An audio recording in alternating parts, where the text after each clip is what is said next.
MEC's visit at George Mukhari was to assess the state of readiness of the hospital, as it is one of the COVID-19 designated quarantine sites as well as hospitals. Of course, that's looking at also the new buildings that are made specifically for COVID-19. And then we'll also take into construction sites, which is looking at adding additional beds for the Gauteng Provincial Health Department, of course, for George Mukhari Hospital. But just let's quickly talk to the MEC, as he's in a kind of a hurry, just quickly here, just to give us more intel on that. Now, MEC, I mean, there have been reports on bed shortages, but going around, of course, George Mukhari Hospital, it shows that there are spaces for additional beds, and which are actually being currently built. Yes, I think it's one of the 3 ways that we have been put into place in terms of adding capacity. You'd know that we spoke about building a sustainable alternative building technology buildings, which here in George Mukhari are going to build 300 beds. We are working with BMW South Africa in that space. And we're also going to have a fever tent, which will help us to decongest, particularly casualty, where people who will be waiting for results and waiting for beds will be actually waiting.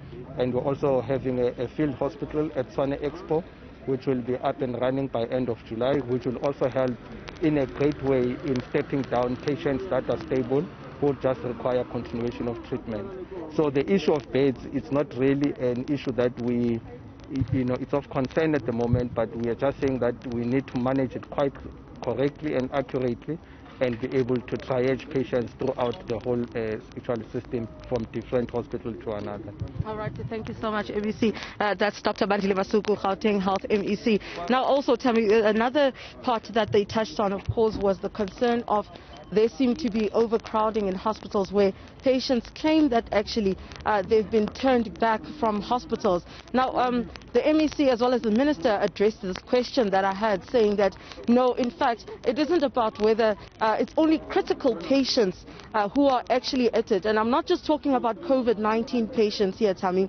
I'm talking about those who have other ailments who would become in. So they assess the patient to ensure whether they're critical enough to actually admit into hospitals, as they're trying to save up space, of course, for hospitals. Now, we're also looking at sites like the Newzroom quarantine site.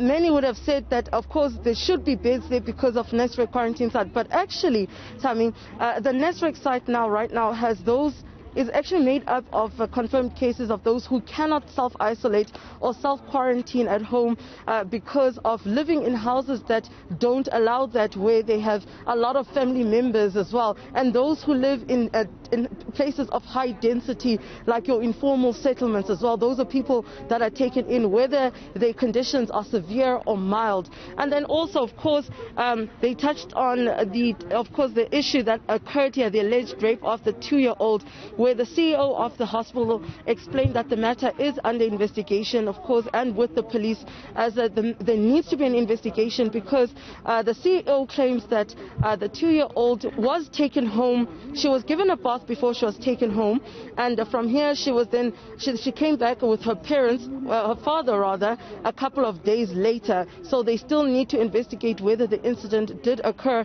on the hospital grounds or when the 2-year-old was actually off-site of the hospital.